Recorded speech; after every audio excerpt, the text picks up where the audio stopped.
Good morning. Thanks for coming. Welcome back for a new semester. It's great to get started this way every year. You know, I think, are at our 20th year of beginning with opening breakfast from 1989 on. And it's really exciting to see that it's such a great tradition here. I notice that every year it takes longer to get through the line because so many people are making acquaintances again and catching up on what you did for the summer. I also noted that, I hope you noted, that we had the pictures and names and affiliations of our new faculty and staff rolling on the Jumbotron this morning.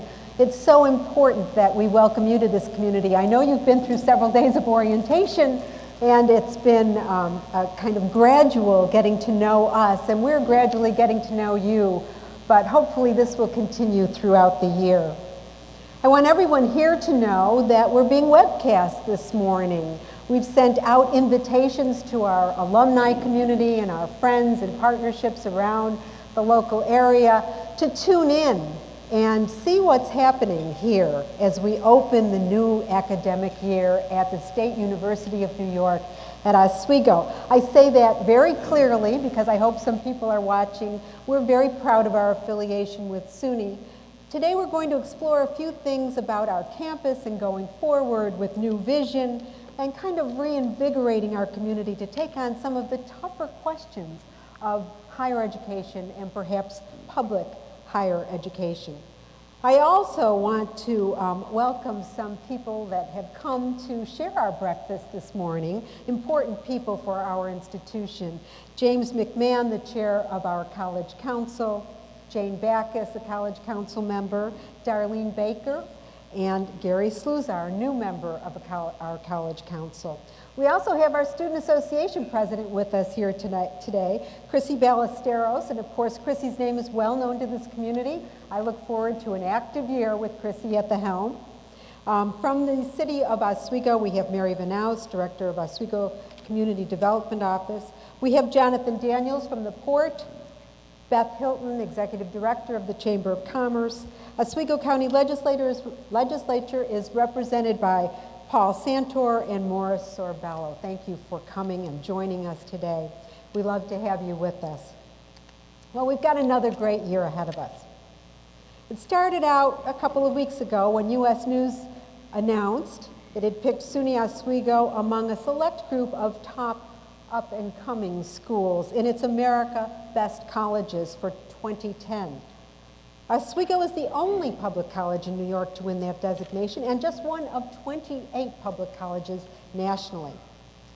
To understand why we're up and coming, you need only look at our strategic plan that we're so fond of, Engaging Challenge. We're about vitality, intellectual rigor, engagement, world awareness, and above all, combining these to take on the challenges that confront our world today to work for solutions. That is Oswego's views. And there are a lot of challenges out there. In higher education, we don't have to look far. This summer, Chronicle Research Services issued a report called The College of 2020. It identifies 3 long-standing business models in higher education and predicts continued success for 2, the elite brand name research university on one hand and the community college and for-profit institutions on the other. It predicts a breakdown and decline for the 3rd model, a model that sounds uncomfortably close to the SUNY, especially SUNY Oswego model. The reason for this prediction is not a lack of quality or talent or dedication, as you see here today in this large middle group of American colleges and universities. The reason is the fierce competition for traditional students that we see on the demographic horizon. And we've been talking about that on this campus for several years. Coupled with the inertia so typical, unfortunately, in higher education at times, the painful slowness to adapt to a changing environment, and sometimes the reluctance to do the work to reimagine our future. I don't find that on this campus often, and I know that as we begin this year, we will start with renewed energy. Another report this summer, however, from the Delta Project concluded how well higher education performs with the resources they have and how they can improve performance with few or no new resources are uncomfortable questions that are here to stay. The urgency of these issues inspired me to depart from our usual opening program of reporting on the current state of our college and to devote this valuable moment as we step into a new year to contemplating our future. And there is no better person to help us do that than our guest this morning. Stephen Joel Trachtenberg is Emeritus President and University Professor in Public Service at the George Washington University. Educated at Columbia, Yale, and Harvard Universities, just to mention a few. With more than 15 honorary doctorates, 4 books, the latest is Big Man on Campus, it's on our display this morning, and many published articles, he is considered nationally a real visionary in American higher education. He served as the 15th president of George Washington University for 19 years, from 1988 to 2007. At GW, he started a full scholarship program for DC public school students, increased the national profile, and I'd say international profile of the university, created 5 new schools, accomplished a stunning growth in endowment to $1 billion, and initiated the university's honors program and fostered the observance of traditions such as George Washington's birthday celebration. Before his presidency at GW, he was president of the University of Hartford for 11 years. He's credited with turning George Washington University into a world-famous and world-class center of learning. In an article called The Presidency of the Future University last year, you'll be glad to know, he revealed one of his precepts. Presidents have to love faculty. They're not always lovable, he said, but presidents have to love them. Now, I'm here to assure you this morning that I love you. I really, really love you. But his first principle, learned in 30 years as a university president, is that enrollment is life for a university. That is the title of the first chapter of Big Man on Campus. Although he stepped down from the university presidency 2 years ago, he's far too energetic to keep down, and I know that. I had dinner with him last night. I couldn't get a word in edgewise. He is a fellow of the American Academy of Arts and Sciences, a member of the Council on Foreign Relations, chairman of Korn Ferry's International North American Education Practice, a blogger for the Chronicle of Higher Education, and to be a columnist for the Washington Post. We are proud and honored to have him with us today. Dr. Trachtenberg, please help me welcome him.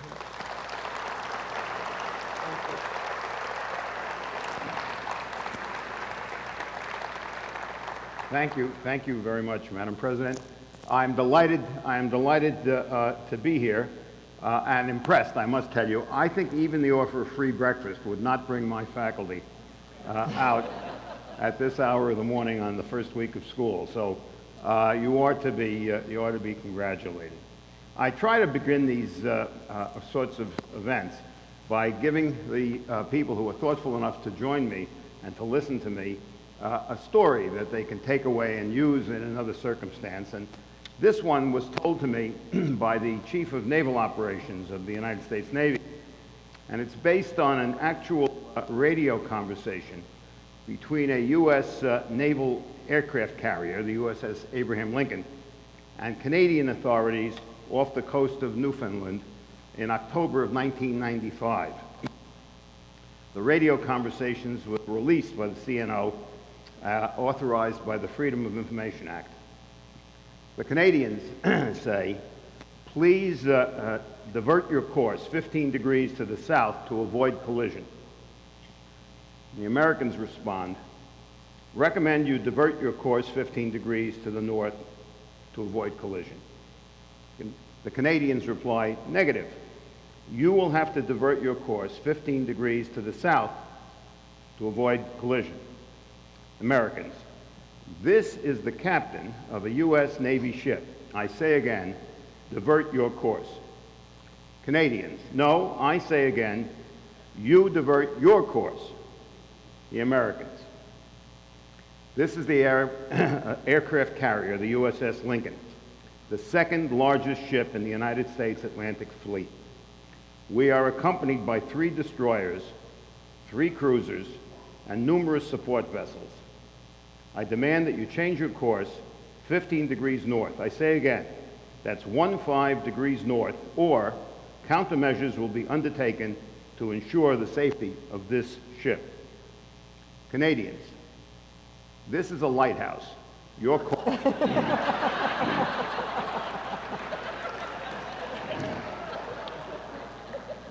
It seems so perfect for higher education. When President Stanley told me that we were going to talk over dinner last night about the future of higher education, and I thought of the sorts of groups we usually put together in this profession when we want to think about the future. And what we usually do, of course, is snatch up a group of the usual suspects. So we get a student, and we get a trustee, and we get a collection of faculty and a dean and something, and we give them an assignment, and they go away and they think about it. I have a son who works out in Silicon Valley, and I was chatting with him about this, and he said, totally wrong group. He is something called a technological evangelist for eBay, a company you probably know, and he's also responsible for essentially disrupting the activities of the company and finding new ways to do things. And so he said, what you should do, he says, is put together committees that consist of a science fiction writer and an advertising man and a bunch of my friends here from Silicon Valley, because all of those people spend their lives trying to think about different ways of doing things that have been done before and different ways of doing things that have never been done. I asked him to think about the parallels between higher education and other aspects of our society. I originally proposed medicine. He said, no, medicine's good, but journalism, he said, is better. He said, the problem with newspapers today, and as you know, they are all endangered and closing, and the Boston Globe is on the edge of perhaps closing. The New York Times has major financial problems. The only portion of the Washington Post conglomerate that makes money, you'll be pleased to know, is Kaplan. Mr. Kaplan, the test maker, has created a bunch of schools. Washington Post acquired them. That aspect of their company makes money, but the newspaper itself loses money. So the question then is, what is journalism to do? And he says, well, the problem with journalism is that there has been a fundamental removal of value from the system. Without classified ads, revenue drops significantly. With the internet, they no longer have a monopoly on information. Newspapers need to radically shift to adapt to new cost structures. Higher education actually plays an even more important role in the information age, where we need more knowledge workers and scientists. And yet we still have, he said, inflated cost structures, and those costs are growing faster than they can provide value. And that can be worked on if internal groups are willing to recognize and make the changes. So the real question, my son says, is the role of higher education to be better, 20% cost, 80% of quality, performed through community colleges or technical vocational training? And if so, will people shift from Tier 2 to 4 universities to those other schools? And that would radically shift things in his mind. This is the wisdom of a 30-year-old. And I grant you it has the virtue of being 30 years old and the vice of being 30 years old. But there is no question that the many, many studies that are being done contemporaneously of higher education ask some of the same questions. Questions about funding, questions about the tension between costs and tuition. As the president of an independent, a private university, people always used to ask me why it costs so much more at GW as opposed to, let's say, the University of Maryland. And I used to point out that it didn't cost more. It was merely that the price was different, and that the price the price at GW was driven by the costs, whereas the price at the University of Maryland was fed by a subvention from the taxpayers of the state of Maryland. We didn't pay our faculty any less than the professors at the University of Maryland, and the electric company treated us both democratically. So the cost of the two institutions was concurrent. It was the price that was different. So the question then is, will the public, will the states continue to provide the subventions we need? And as we can tell, looking at California, where the budgets of the University of California are being cut drastically, in times of crisis, the public institutions suffer because the appropriations to universities are discretionary, and the police have guns. You don't. We hope. We face a unforgiving marketplace. We used to be a monopoly, those of us in not-for-profit higher education. Today, we have to deal on a regular basis with the for-profit institutions.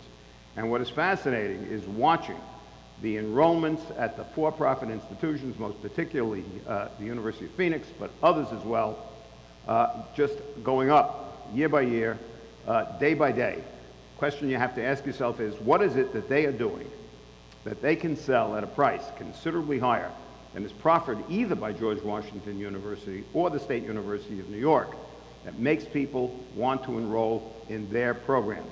It is not as if one has a sense that the magic of their name alone is carrying them forward. People will suffer all kinds of travail to be able to associate themselves with Harvard.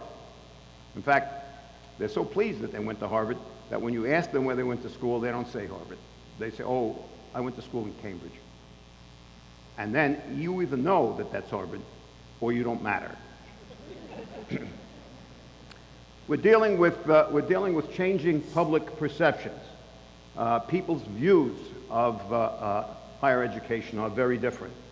You would think that as a greater and greater percentage of the population has attended universities, that the public perception of higher education would be elevated, but it's quite the contrary. What's happened is it's like the Wizard of Oz. We've taken the curtain away. People have seen behind the curtain, and people who attributed magical things, magical qualities to higher education no longer do, having been there themselves. So my parents, for example, never having gone to university, were certain that teachers were always right. And if I came home and complained about a teacher, my father would hit me. His belief was that teachers had to be right. If I was complaining, I had to have messed up. Today, the parents come and hit you. And so we're dealing with a different world. We have important issues of access and social fragmentation. President Obama and his Secretary of Education, Arne Duncan, talk about wanting to provide all Americans with at least 1 year of education. I'm not sure that's a goal that's actually sound. I'm not sure what one does with 1 year of college education. And unless that's a toe in the door that provides access to more and more education, which at some point turns utilitarian, it seems to me there are better ways to invest the resources that the President is presently contemplating. But this is not the place for that. I think in a set of remarks like this, one has to mention demographics. As you know, the population of the Northeast is going to be declining year by year after 2010, going into significantly negative numbers. You probably noticed it in this part of New York State, but you're not alone. Connecticut, Massachusetts, all of New England is going to see a shrinkage in population, which explains why more and more colleges are recruiting, not only all over the United States, but abroad. It's almost impossible to travel in Asia or the Middle East, check into a hotel, you stumble over a recruiter from an American college or a university. There are people there either trying to bring students from the Middle East or from Asia or from Europe to the United States to go to school, or they're talking about setting up a campus on some sandy plateau. The efforts to internationalize our enrollments and thereby maintain them is profound. And I suppose if only one or two of the universities in the United States were doing that, it would work. The problem, of course, is that the idea can't be patented, and so one finds representatives of thousands of American colleges and universities recruiting in Hong Kong, recruiting in Riyadh, and I think it's only the beginning. And over time, these countries are building their own universities. Those of you who've traveled to China know that you go on Monday, and they say, we're thinking of putting up a university, and there's a sign that says, on this site, and you come back a couple of weeks later, and there's 50,000 students matriculated and playing soccer. There is, I think it's fair to say, a national skepticism about a lack of confidence of the sort that Americans once had in higher education. I grant you, a lot of that confidence was uninformed and mindless, but it nevertheless was reassuring for those of us who made our livelihoods in the academy. People are becoming increasingly more critical. We see it in the criticism, strangely enough, of college presidents' compensation, a very popular public topic, and presidents' houses. Last week, the Boston Globe did a gotcha article on presidents' houses. And they went around to half a dozen presidents' houses in the Boston area and took pictures of these quite nice residences. And then they knocked on the door, and they wanted to interview the president. And the housekeeper, of course, explained that it was August 15th, and the president was elsewhere. And so the Post made a lot of the fact that they were elsewhere, and the house was, after all, there and not being used. And wasn't that too bad? Maybe they should rent it out for an elder hostel. And the Post goes on to propose, they ought to sell off these houses and use it to defray the tuition that the poor students are paying. These are funny vignettes, and they accompany the kinds of stories that the Boston Globe likes to do about Harvard these days. Having lost $50 billion in endowment, they are finding ways to cut back, and so they're freezing salaries and they're freezing hires. But most interestingly, they're no longer having hot breakfasts. And so they used to provide free coffee in the departments and hot breakfast for students in the residence halls. No more hot breakfast. If the Harvard kids find out about this breakfast, they're all going to come here. It's almost to laugh if it weren't so sad, and of course, if all of us weren't indulging in Schadenfreude. There are increasing global issues, obviously, having to do with the recruitment of international students. I was in Washington after 9/11. I remember the reaction of the United States, the hostility that we projected to foreign students, the inability of our embassies and our attachés to process students who wanted to come to this country. The people abroad remember that. They continue to be a little gun-shy about the United States. And moreover, people who historically came to the United States now have broadened their embrace and are now attending schools in New Zealand and in Australia and other places where they can learn English. And so you see a different kind of enrollment, less automatic, more reflective than it had been. We've got continuing issues, obviously, having to do with the environment and how it impacts on universities and the efforts of universities as they build new facilities, renovate old facilities to deal with environmental issues, the whole LEEDs agenda. And I remember, as president of the University of Hartford, writing a letter to the Department of Education, which had instructed us to change the handicapped access to various of our facilities. And I wrote back and I said, look, I have got no quarrel with providing handicapped access to the University of Hartford buildings. The problem I've got is paying for it. And what this is an unfunded mandate, which you people are very fond of. If I do what you ask us to do to the library, for example, I will have to divert this entire year's book budget. And there's going to be a hole in our collection in the years to come in which this year's publications won't be present. You're going to see more of that rather than less as the government's ambitions for universities continue to grow.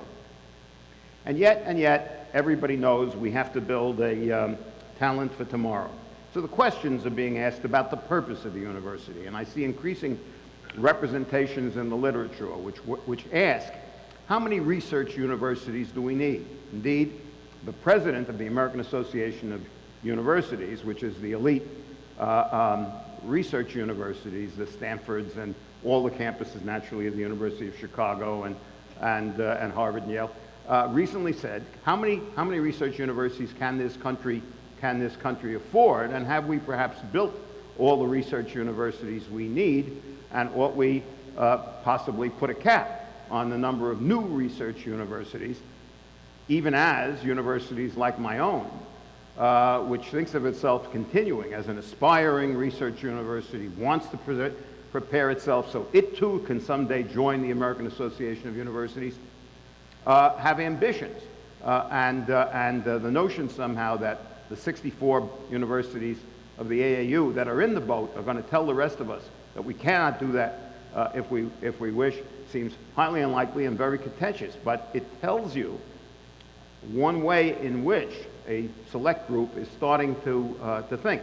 People are asking increasingly questions about the priorities of professors. What is the goal of the American higher education? To what extent should greater resources be devoted to teaching rather than to scholarship and research, as we have focused ourselves since the end of the Second World War? So essentially underlying this are questions about our social purpose, questions about our assumptions, questions about our continued innovation, and questions about the marketplace. There's a new literature coming out now. I saw a book the other day called How Professors Think, and I wondered what they would ask in the second chapter. There's a new literature on faculty priorities. There's a new movement, interestingly enough, which crossed my mind as I was driving through Oswego coming here, and that is the development of college towns. Yale has devoted a great deal of money in the last several years to building up the area around New Haven that abuts the university. I do some consulting for Wayne State University in Detroit, a city that needs a great deal of sympathy and help. But one of the ideas is that the university will, working with the city, use condemned buildings, renovate them, provide housing to faculty at below market rates, provide housing for students at below market rates, put up shops, develop a commercial neighborhood, essentially make the whole area around Wayne State University a vital center, which will help, along with the Institute of Art, which has recently been renovated, help to bring Detroit back. You've got to be patient in this matter, as you can imagine. And then there are the questions being raised by people like myself about the possibility of changing the way we do what we do. We're challenged to do that, of course, by distance learning. But even before you get to things which involve lots of technology, questions about how we do the things we do. For example, why, one might ask, do Jews go 7 times around the bima during wedding ceremonies? You have to ask a rabbi about that. I didn't come here to talk theology.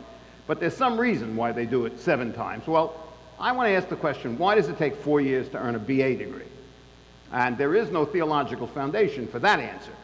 Why can't we do a BA degree in 3 years? And increasingly, the question of doing a Bachelor of Arts degree in 3 years is being raised, and people are showing how, in fact, it can be done. Particularly since, at the time that the 4-year degree was instituted, most people stopped after a bachelor's degree. Today, a very considerable portion of our students are going on to get master's degrees, if not doctorates and law degrees and other professional accreditation. One can only ask, perhaps we could leave some of their liberal arts education, some of their undergraduate education for adult continuing education and get them into the marketplace a little sooner and a little cheaper. One could ask, why does the calendar I get from my university begin in September and end in May, when the one I get from the garage each Christmas begins in January and runs through December. And so it turns out that the garage has May, June, July, and August, and my university calendar does not. And yet, GW's physical plant is worth about $2 or $3 billion, and it does not sit completely idle, you can imagine, but it sits largely idle compared to what it's like during the academic year. I can tell this because I can park May, June, July, and August, and I can't the rest of the academic year. So, shouldn't we be saying, if we owned this place and if we could figure out some way to make it run 12 months a year rather than 9 months a year, wouldn't we do that? And if we would, shouldn't we be doing that? And of course, there's the question of distance learning. It turns out that, at least on our campus, there are students who are taking distance learning courses at GW, which is to say they're doing them in their rooms, rather than actually walking across the campus to take the class. This has seemed to me the height of relaxation and something we ought to discourage. Ultimately, also, we have to ask, how are we going to pay for higher education? Look, institutions, there are those who are saying that place-based institutions like GW, institutions like Oswego, are doomed. Everything is going to be done online. It's not going to happen, and I'll tell you why it's not going to happen. And as soon as I say this, you'll understand the reasonableness. 17-year-old kids are very annoying. My premise. The parents want to restore their personal sex lives. They will do anything to get their kids to go off to college, but they don't want to be criticized by their friends. And so being able to say you're sending your kid to a university someplace else is highly esteemed as a device. Very different, I might add, than putting your parents in an old age home. Although the lifestyles are very similar, a little abuse of drugs, living on other people's money, it's people will continue to send youngsters to campus colleges at the undergraduate level because we need to socialize them, we need to marinate them, we need to mature them, we need to be on the teams, we need to be on the student newspaper, we need to turn them into adults in a way that parents can't after a certain point. Graduate education is very different. Master's degrees, increasingly commodities. People will earn master's degrees any way they can, because an awful lot of what master's degrees are about is checking a box. And so there you are in the Human Relations Office, and the form says, what is your highest degree? And being able to check the master's degree box is a lot more comforting and gives you a sense of trajectory that you don't have if you have to check the BA box. To some extent, this tells us the positive aspects of master's degrees. To some extent, it tells us about the devaluation of the baccalaureate degree. Whatever it says, people are going to continue to get master's degrees, but rarely does anybody care where that master's degree comes from, with the exception, obviously, of Harvard Business School and certain others that you could identify. I know people like to get master's degrees from Yale because, again, as with Cambridge, when you ask them where their master's degree is from, they don't tell you. They say New Haven. They say, I got it in New Haven, and then you're on your own. Well, these are my prepared remarks. As you can imagine, I can go on for about 2 hours more without any prepared remarks.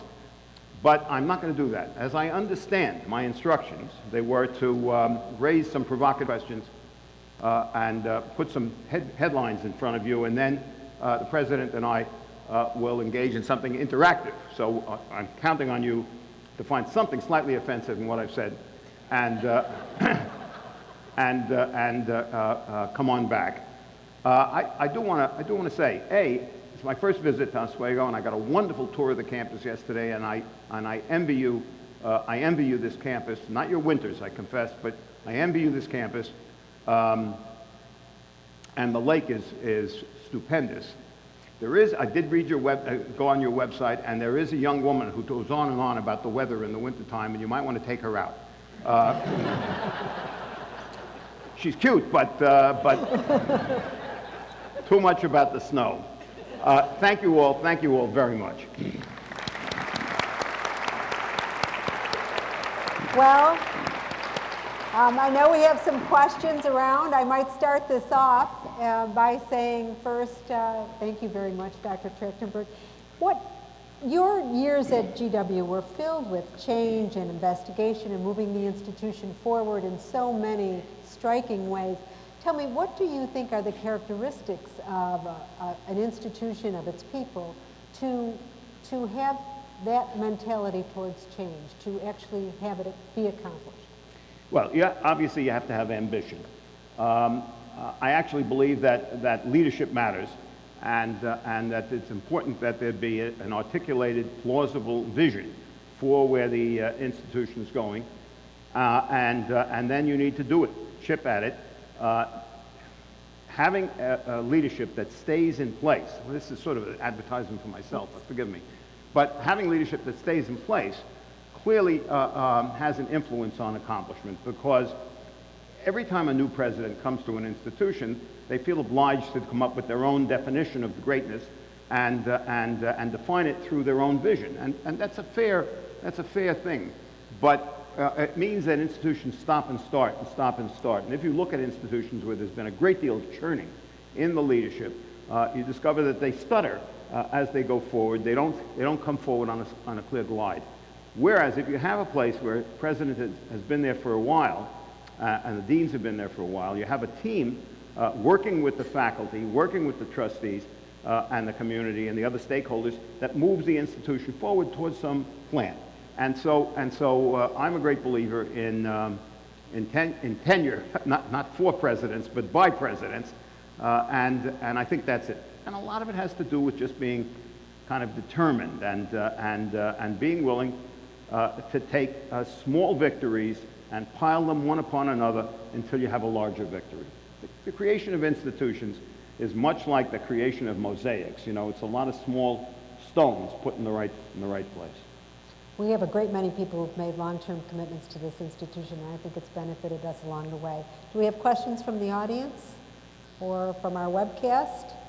I brought a free copy of my book, and I will give it for free to whoever asked the first question. All right, let's go directly to the second question. And we have a first question. Hello, I'm Karen Wolford from the Psychology Department, and where are you, Karen? I can't. Sorry, I'm here. Okay, come up and get the book later. Yeah, okay. You mentioned something intriguing about perhaps deferring elements of general education to adult continuing education. Right. What do you see as the essential elements of general education at the four-year baccalaureate level? Well, you're going to be disappointed by my answer. They are essentially the elements that we used to think we gave kids in the elementary and secondary education: reading, writing, and arithmetic. One of the great sadnesses of my career is to get letters of criticism from students about one matter or another, which you inevitably get, which read as if they've been written by a 6-year-old. We presumably get very bright kids at GW, if you can believe their high school transcripts and their SAT scores.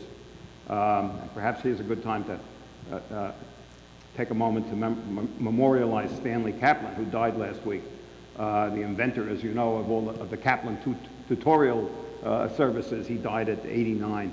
I once met him, and I said to him, he said, you went to James Madison High School? And I said, I did.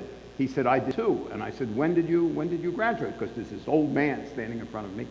And he said 1937.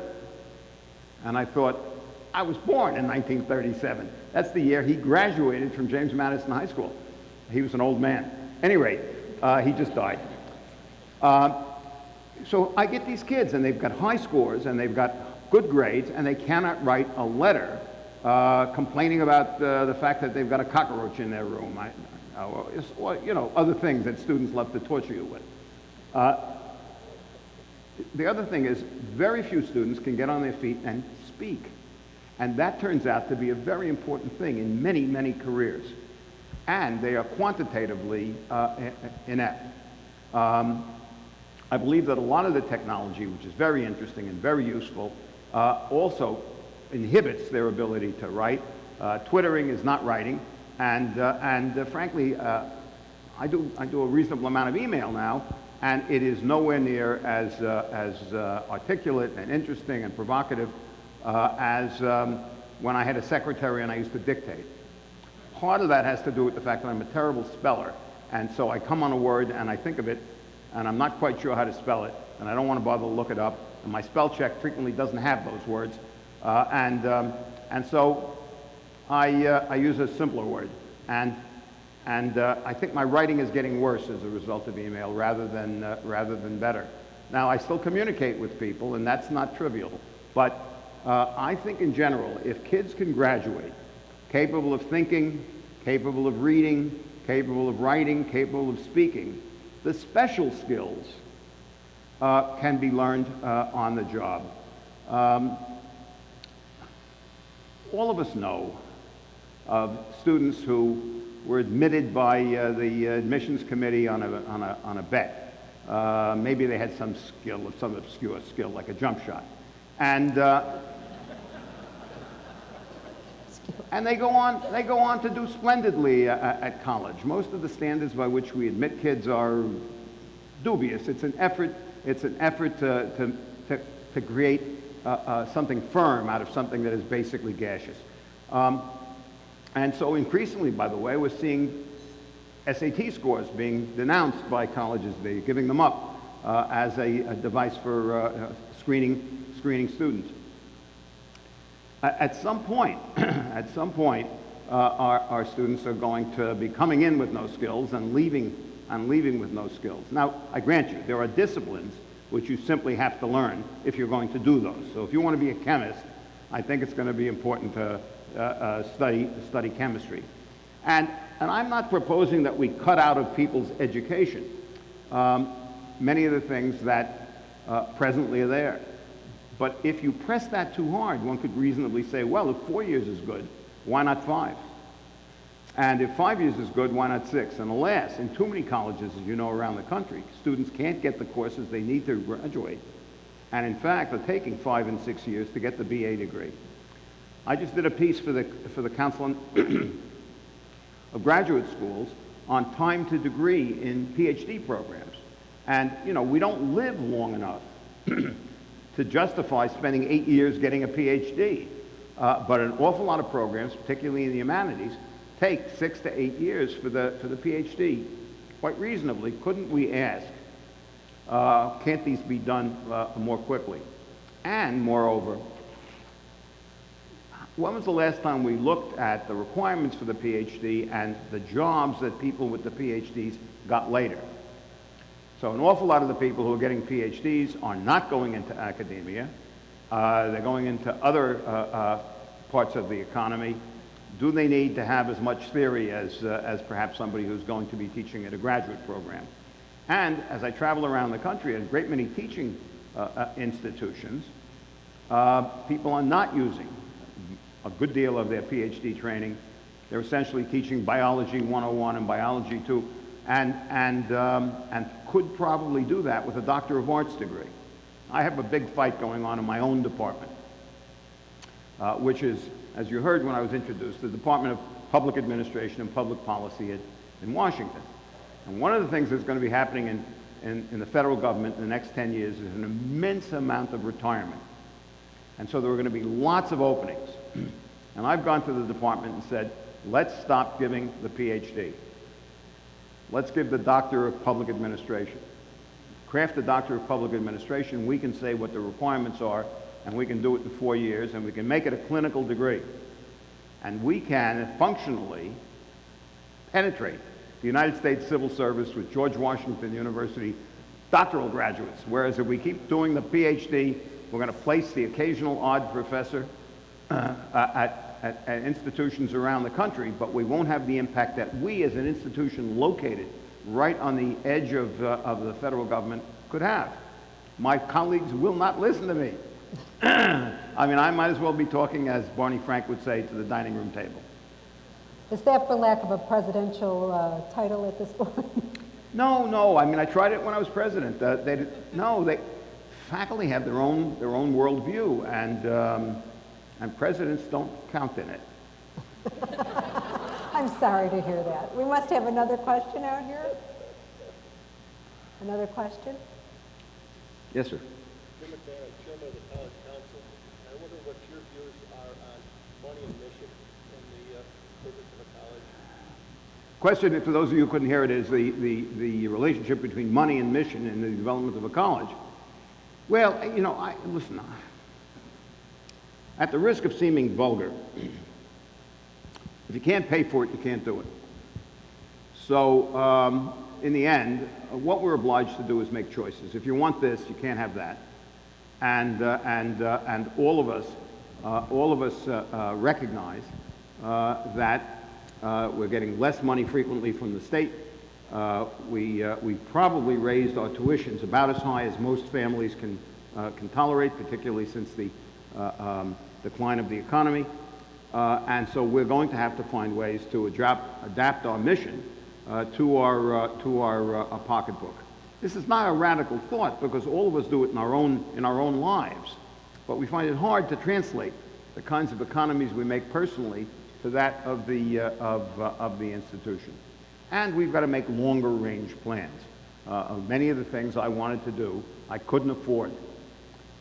But over 20 years, I kept those visions in mind. And if I couldn't do it in year 5, I did it in year 10. And if I couldn't do it in year 10, I did it in year 15. And if I didn't do it in 15, and finally at 20 years, they threw me out. But over those 20 years, we got a lot of the missions done. Economy went up, the economy went down. When the economy was up, I took advantage of it. When the economy was down, I cooled my heels. All of us want better, but the problem is we are in a profession, we are in an enterprise in which perfection is always one step away. Small classes is always thought of as a good thing. And I like small classes. I teach 15 students, I love it. I take them all out to dinner a couple of times during the semester. It's a great privilege. So 15 kids is good. Is 12 better? If 12 is good, how about 9?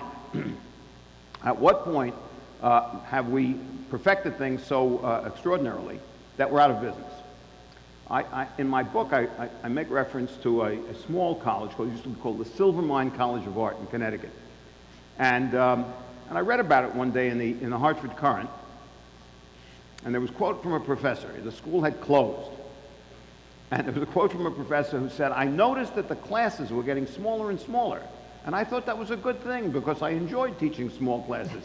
It never occurred to me there was a relationship between the enrollment and the ability of the college to stay open. Now, thank God, this is not an issue that you're going to face. The quality of the program here, the beauty of the campus, and frankly, the price. Make it a great bargain, and people will find their way to your mousetrap because you've got a better mousetrap than most places in the country. But we're talking about higher education writ large. There are going to be institutions that are going to close, merge, consolidate. And at the risk of sounding heartless, Antioch closed. Antioch was a great and important pioneering institution in its time. Antioch College closes. The alumni now they rally. Where they've been for the past 20 years, God only knows. But now they rally, and they're going to try and reopen Antioch College. I read about that and I thought, why? I don't mean to be hard, but I can't imagine why. All the innovations that Antioch created have since been adopted by every other institution in the United States. They had not done a great deal that was interesting in the last 15 years, which is probably why they ultimately closed. You don't become innovative and clever merely by restoring an institution through a sense of nostalgia. I think you're going to see more and more institutions closing and consolidating. One of our campuses, GW, we absorbed a place called Mount Vernon College. It used to be a college for small women, a small women's college.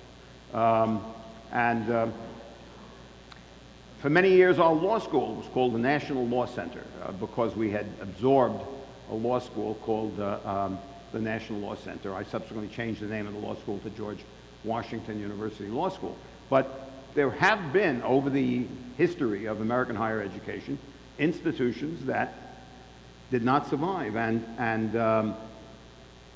I think we're going to see more rather than less of that in the years to come, unless institutions become extraordinarily adaptive, because we're developing a whole sector here of for-profit, private institutions, and they are stepping in to do things that we have chosen not to do. They're open 7 days a week. They're open 24 hours a day. They provide accommodations and courtesies that we're reluctant to do. Maybe we're right in doing that. We are in a different market niche. But if that market niche comes under pressure, we will become more flexible. I think we have a web question. Actually, we have a couple of things off the web. We have an Oswego alum just starting classes at George Washington University who is thrilled by this whole conversation. Oh, God bless her. Yes, Or him, indeed. whatever. I think it's a she. I'm not going to make a guess off of the Twitter hashtag handle. But the question, one of the questions we had was technology. Obviously, this is a huge time in transformative technology, and where should colleges be looking to invest where technology is concerned as we make this great leap? Well, I think technology is obviously going to be very important, but it has to come second to people. In the end, if you're going to bet on anything, you bet on faculty. You invest your money in getting the best faculty you can. Now, you cannot get faculty without technology, so there's sort of a chicken and egg element to this question. Unless we're talking about people studying, 18th century French literature, the chances are if you want to recruit a professor to your institution, you have to help them with their lab and their research assistants and their and other resources. So there's no beginning and end. They're all kind of laced together. But technology is an ever retreating horizon. I have kids who are 33 and 30, and one who works full-time as a techie for eBay. I mentioned him before, and he already claims that he is slightly obsolete. That new stuff is coming out so quickly that even people who are working full-time in the field can't keep up with all the innovation.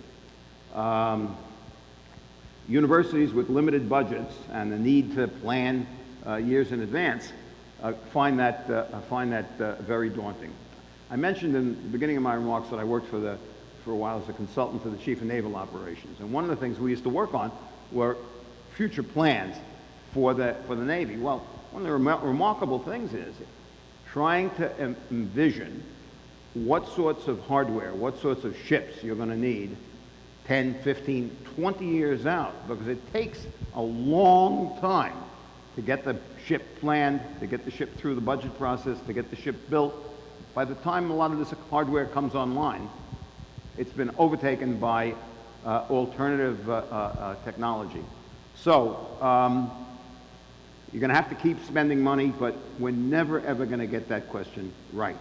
It's 20 years from now, some kid's going to call in and ask the same question, and maybe you won't even have to call in then.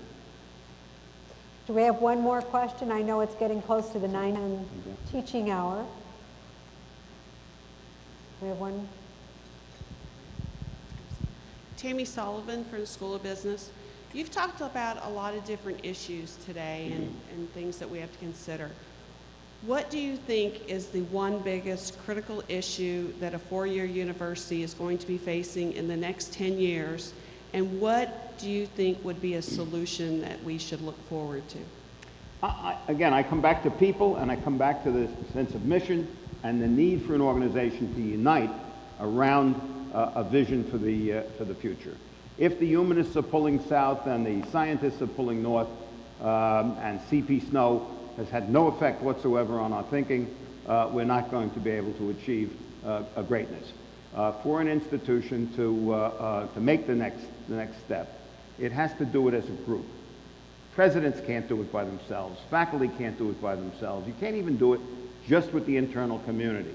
Institutions like this have to be able to persuade the state legislature that they deserve to be provided with resources while some other institution goes hungry. And in order to do that, you have to give people a reason why they should love you more than they love their other children. And having a united front and a vision, a statement of where you are, what you're trying to do, why it is different from other people, is imperative. I must tell you, I was kidding around before when I said how impressed I was to see all you people out here for breakfast at this time in the morning. Without meaning to be critical of my own faculty, I think this would be very daunting in Washington. It is a different kind of community than you have on a campus like this in a city, you know, this size, where the university plays I presume, a very consequential role in your life beyond being the source of your livelihood. Whereas in Washington, there's a great deal of centrifugal force. I mean, things are pulling us in other directions, and people live very far from the campus because faculty frequently can't afford to live close into the city where real estate is very expensive, and so they're living further out, and they're commuting back and forth. And creating community at George Washington University is one of the most daunting things I devoted myself to. I would introduce faculty. I have a dinner party at my house, and I'd say, Professor Smith, I'd like you to meet Professor Jones. And Professor Smith says, oh, fine. What do you do? And I'm a chemist. And you? Oh, I'm an English professor. And how long have you been at GW? 20 years. No kidding, me, 15. They'd never met before. This always, I mean, it uplifted me that I put them together. It depressed me that it was me who had to do that. And yet, if you have a faculty in the thousands, and you have a campus in which people are living at a wide range away, and they are professionally distracted, people come to the campus, they park their car, they go up to in the chemistry building, they're teaching in that building, the classes are in that building.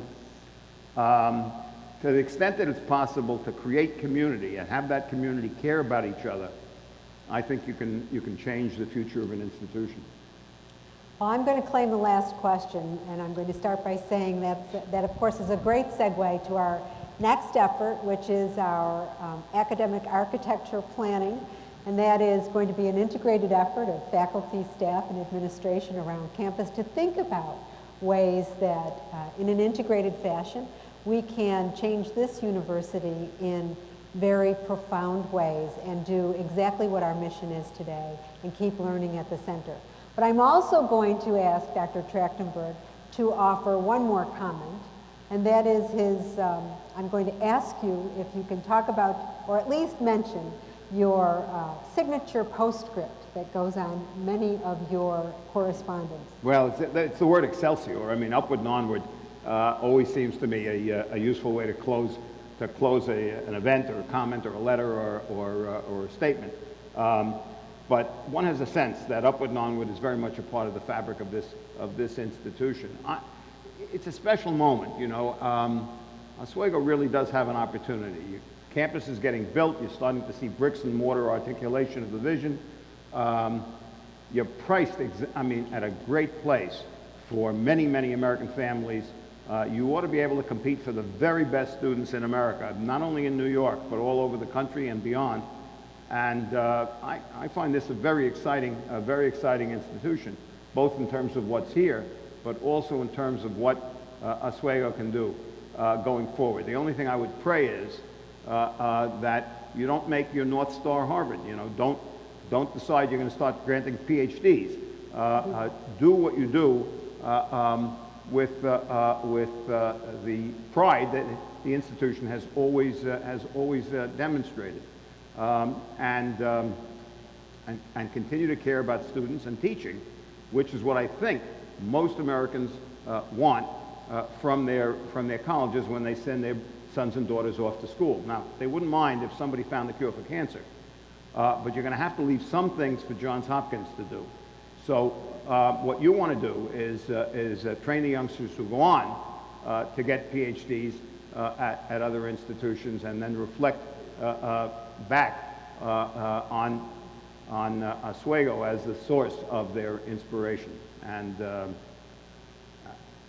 it's very exciting, and if I had kids to send to college today, I'd put Oswego very high on their list of schools to look at.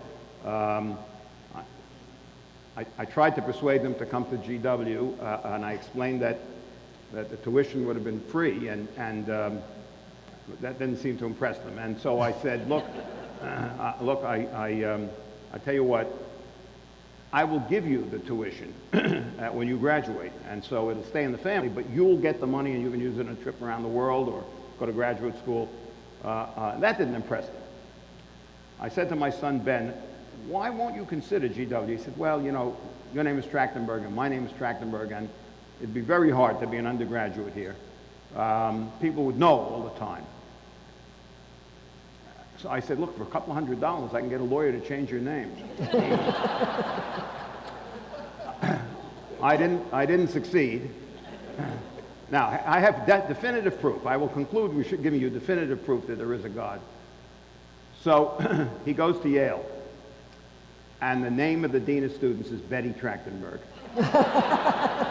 Scout's honor on that, and he spends 4 years explaining that he's not related to the dean of students. Thank you so much. I appreciate everything. We couldn't let you go with some Oswego colors, so we'll make sure this gets out for you. You have to wear green at least a little bit of the time. That is great. That is we great. We put the name kind of in obscurely. But oh, I can't wait till St. Patrick's Day. Oh. Thank you. Thank you. Thank you very much.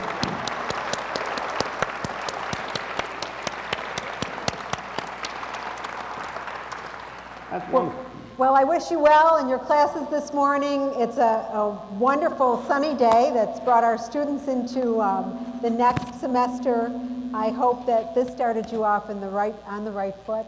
We're going to be continuing these conversations all year. Thank you.